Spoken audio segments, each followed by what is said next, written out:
Hi, this is Monica from Reparations Ed. I support educators in advancing equity for Black students. And I am back again with another video because I have a question for you. Why is your favorite celebrity racist? This idea came to my mind because I think I was reading BuzzFeed or something. That's something I just like to mindlessly read sometimes. And there was an article about a pop singer named Camila Cabello. I think that's how you say her name. She has some pop songs out. I couldn't tell you what the name of them are right now. Um, But she was in a group with an R&B singer named Normani, and the group was called Fifth Harmony. So if you know nothing about pop culture, then you you might not know about this. They had a little feud. And anyway, they had a feud because Camila Cabello's past racist tweets resurfaced. And I believe she was using the N word and saying a few other things. And, since then she's apologized. And it got me to thinking, wow, I've heard this story before. This seems to keep happening over and over where, a celebrity says or does something or tweets something racist. They're called out for it and then they apologize and they say, I'm not racist. It's happened a lot of times. It's happened with Paris Hilton, Kanye West, who, I don't even think he apologized, but I'm not sure. YouTube personalities Laura Lee and Jeffree Star, and a couple other makeup artists. Laura Lee and Jeffree Star are big YouTube personalities. They're makeup artists. They do lifestyle content, and they were caught up in a scandal where their past racist behavior was brought out. Country singer Morgan Wallen, who's a big country star, was caught on camera saying the N word very vigorously. I think it's one of his favorite words based on how he was saying it in the video. Justin Bieber, of course, Mel Gibson, like 10 years ago, said some extremely racist things about Black people, about Jews, and Lord knows who else he talked about. Paula Deen, Roseanne. I mean, the list goes on. I could sit here and we can name people all day that have been caught up in these scandals. And it just got me to thinking, why? What makes them do these things? Is it entitlement? Is it arrogance? A lack of knowledge? A lack of empathy? Or maybe it's all of the above. I mean, that's really what I think. It's all of the above. And what I've realized too is that most of us have internalized racist beliefs about certain groups of people. And we've gotten those mostly from our families, from our friends, and of course, the media, TV, movies, advertisements, and now social media. There is tons of anti-blackness in the media. And with TV and movies, it maybe has kind of gotten better in recent years, but we still see tons of racist stereotypes. And sometimes we see people of color and Black people just being omitted from the entire movie. Like I've watched an entire movie and then never saw a Black person or never saw an Asian person or never saw a person of color, at all. And it's just, the lack of representation. And then depicting racist narratives or stereotypical characters. I'll give you an example. So I was watching this old show, okay? This is going to show you my age. And I used to watch this show in real time when it was out in the early 2000s, but it's called Desperate Housewives. It's the precursor to the Real Housewives franchise. So if you watch the Real Housewives franchise, just know that the Desperate Housewives came first, okay? And so it was a fiction story about these 4 or 5 upper middle class white women in this suburban enclave and their, adventures and mishaps. And I think they had one Latina, Eva Longoria was in the story, but they didn't really, explore her identity as a Latino woman, I don't think. But I was rewatching the first couple seasons and, through a totally different lens now. I was able to see these things because there are no characters of color in this story until later on.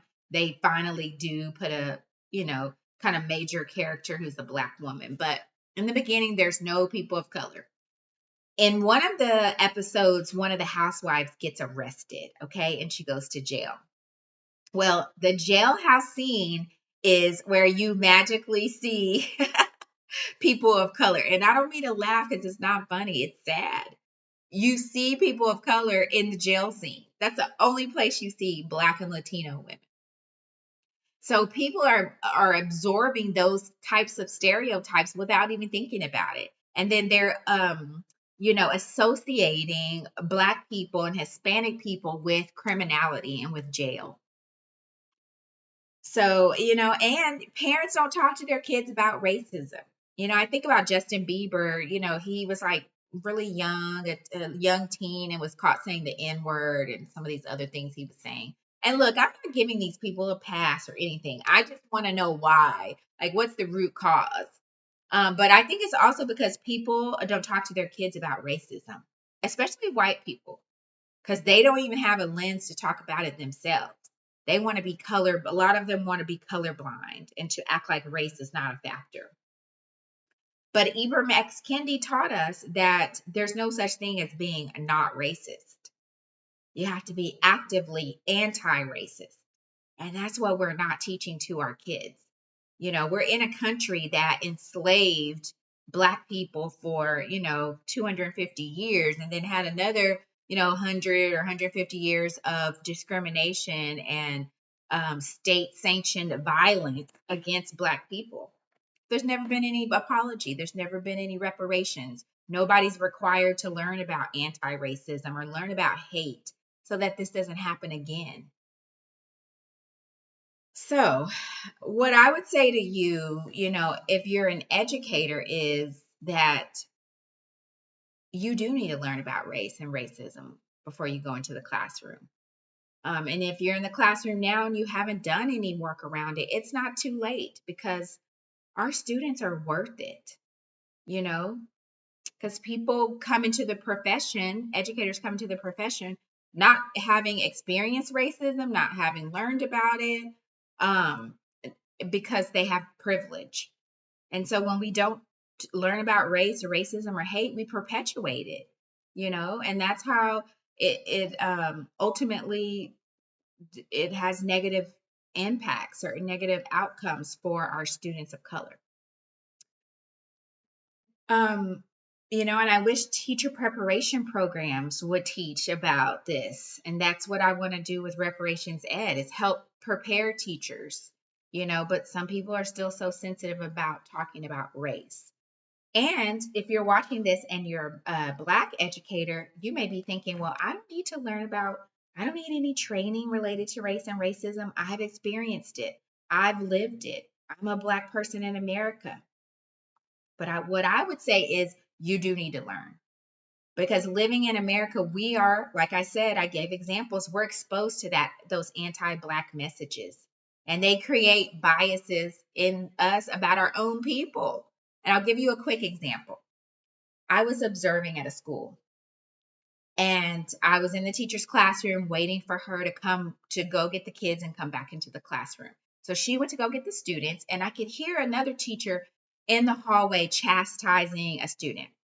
And, you could hear in her tone of voice, she was, going off on him a little bit. And it was a little garbled, but I heard her say something, end up in the penitentiary. And I had heard that phrase, end up in the penitentiary, before.